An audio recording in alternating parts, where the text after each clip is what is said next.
നമസ്കാരം. മീഡിയ കമ്പാനിയുടെ വളരെ പ്രാധാന്യം അറിയിക്കുന്ന ഡെയിലി അപ്ഡേറ്റിലേക്ക് സ്വാഗതം. എല്ലാവരും ശ്രദ്ധിച്ചിരിക്കേണ്ട കുറച്ച് പ്രധാന അറിയിപ്പുകൾ വീഡിയോ വഴി ഷെയർ ചെയ്യുന്നു. നമ്മളുടെ വിദ്യാർത്ഥികൾക്ക്, അത് സ്കൂൾ തലങ്ങളിലും കോളേജ് തലങ്ങളിലും പഠിക്കുന്ന വിദ്യാർത്ഥികൾക്ക് അവർ കാത്തിരുന്ന സ്കോളർഷിപ്പ് അവസരം വന്നെത്തിയിരിക്കുകയാണ്. വിദ്യാസമന്വിതി എന്ന് പറയുന്ന സ്കോളർഷിപ്പ് ജനറൽ വിഭാഗത്തിലെ വിദ്യാർത്ഥികൾക്ക് മാർക്ക് കൂടുതലുള്ളതും അതോടൊപ്പം തന്നെ കുറഞ്ഞ സാമ്പത്തികമുള്ള വിദ്യാർത്ഥികൾക്ക് മുൻഗണന നൽകി സർക്കാർ വിതരണം ചെയ്യുന്ന മുന്നോക്ക സമുദായ കോർപ്പറേഷൻ വഴി വിതരണം ചെയ്യുന്ന വിദ്യാസമന്വിതി സ്കോളർഷിപ്പ്. നമ്മുടെ അടുത്തുള്ള ഓൺലൈൻ സർവീസ് സെന്ററുകളിൽ അന്വേഷിച്ചാൽ ഈ സ്കോളർഷിപ്പിനെ പറ്റി മനസ്സിലാക്കാൻ സാധിക്കും. വരുമാന സർട്ടിഫിക്കറ്റ് ഉൾപ്പെടെയുള്ള രേഖകൾ ഇതിനു വേണ്ടി ആവശ്യമാണ്. അതുകൊണ്ട് തന്നെ ഒട്ടും സമയം വൈകിക്കാതെ എത്രയും വേഗം അപേക്ഷകൾ വെക്കുന്നതിന് വേണ്ടി ശ്രദ്ധിക്കുക.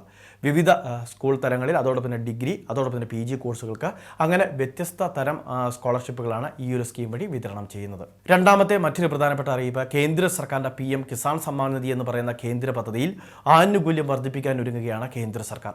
ഫെബ്രുവരി 1 നടക്കുന്ന യൂണിയൻ ബജറ്റിൽ ഇത് സംബന്ധിച്ച നിർണായക പ്രഖ്യാപനങ്ങൾ ഉണ്ടായേക്കും എന്ന സൂചന ഈ സമയത്ത് വരികയാണ്.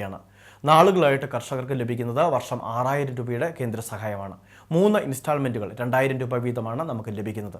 ഇതിൽ 8000 രൂപയാക്കി ഉയർത്തിയേക്കുമെന്നും ഇൻസ്റ്റാൾമെൻറ്റുകൾ അങ്ങനെ വരുമ്പോൾ 4 ഇൻസ്റ്റാൾമെൻറ്റുകൾ ഉണ്ടാകും 2000 രൂപയുടെ. അപ്പോൾ ഇതൊരു വലിയ സാമ്പത്തിക സഹായമായിട്ട് 100% കേന്ദ്ര ഫണ്ട് വിതരണം ചെയ്യുന്ന സ്കീമാണ്. കർഷകർക്ക് നമ്മുടെ സംസ്ഥാനത്തും 25 ലക്ഷത്തോളം വരുന്ന ആളുകൾക്കാണ് ഈ സഹായം എത്തിച്ചേരുന്നത്. അതുമാത്രമല്ല, കർഷകർക്ക് മറ്റ് നിരവധി പദ്ധതികൾ ആവിഷ്കരിക്കുമെന്നും ഇപ്പോൾ റിപ്പോർട്ടുകൾ വരുന്നുണ്ട്. കിസാൻ സമ്മാൻ നിധിയുടെ കർഷകർ ആനുകൂല്യം 2000 രൂപ മുടങ്ങാതെ ലഭിക്കുന്നതിന് വേണ്ടി ഇലക്ട്രോണിക് KYCയും ലാൻഡ് സീഡിങ്ങും മാത്രം പൂർത്തീകരിച്ചാൽ മതിയാകും. നാളിതുവരെ ഇത് ചെയ്തിട്ടില്ലാത്തവർ അത് ചെയ്യുന്നതിന് വേണ്ടി ശ്രദ്ധിക്കുക. ഇനി നമുക്ക് ലഭിക്കാനുള്ളത് 19ാമത്തെ ഗഡുവാണ്.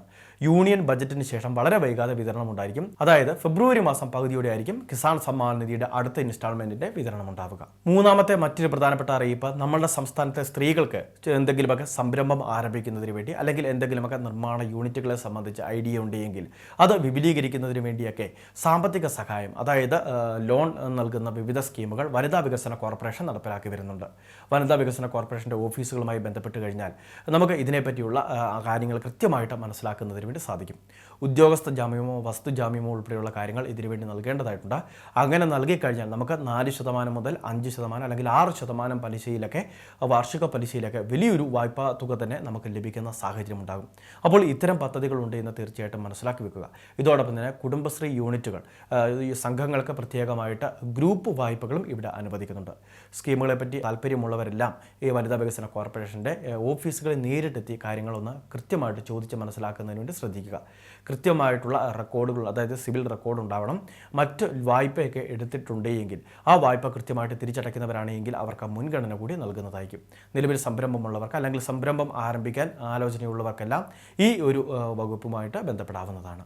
ഏറ്റവും അവസാനത്തെ പ്രധാന അറിയിപ്പ്, ആധാർ കാർഡുള്ള എല്ലാവരും ഒന്ന് ശ്രദ്ധിക്കുക. വിവിധ സ്കീമുകളിലേക്ക് കേന്ദ്ര സർക്കാരിൻ്റെ ആവട്ടെ സംസ്ഥാന സർക്കാരിൻ്റെ ആവട്ടെ ആധാർ അധിഷ്ഠിത വേരിഫിക്കേഷനുകൾ, OTP അധിഷ്ഠിത വേരിഫിക്കേഷൻ അല്ലെങ്കിൽ ബയോമെട്രിക്, ഇവയെല്ലാം ഇപ്പോൾ ആവശ്യമായിട്ട് വരുന്നുണ്ട്. അതുകൊണ്ട് തന്നെ നമ്മുടെ ബയോമെട്രിക് സക്സസ് ആവാത്തവരോ അല്ലെങ്കിൽ ആധാർ അധിഷ്ഠിത OTPക്കൊക്കെ താമസമുണ്ടാകുന്നവരൊക്കെ ഉണ്ടെങ്കിൽ ഫോൺ നമ്പർ ഉൾപ്പെടെയുള്ള കാര്യങ്ങൾ നമ്മൾ ആക്റ്റീവായിട്ട് ഉപയോഗിക്കുന്ന നമ്പറിലേക്ക് ചേഞ്ച് ചെയ്യുന്നതിന് വേണ്ടി പ്രത്യേകം ശ്രദ്ധിക്കണം.